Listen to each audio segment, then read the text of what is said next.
Hi guys! Good day sa inyong lahat. And belated Merry Christmas to all of you. So, for today's video, magbubukas ako ng regalo namin ni Milo. Yung natanggap namin sa Christmas party. Kasi meron din si Milo na na-receive na regalo. Di ba Milo, no? So, ayun guys. So, papakita ko sa inyo. So, ito yung akin. Ito yung kay Milo. So, ayan guys. So, bubuksan ko na. Unahin ko muna yung akin. Para suspicion kay Milo.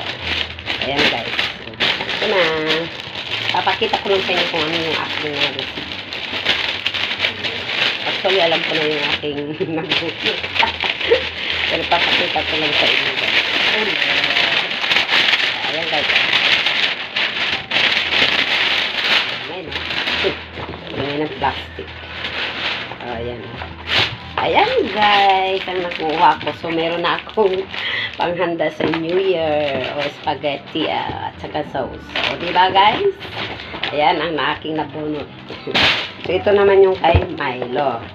So, pupunitin na natin para meron pang magregalo. Charot. So, ayan guys. Kasi sabi nila, kailangan punitin. Diba? So, ayan. Ito yung kay Milo. Taran, taran, taran. Milo, tingin ka Milo. Ano nabulot mo?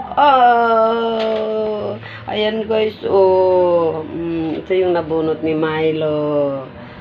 Diba? Picture frame niya. Ayan andyan na siya mismo. So, ito ganyan yan guys.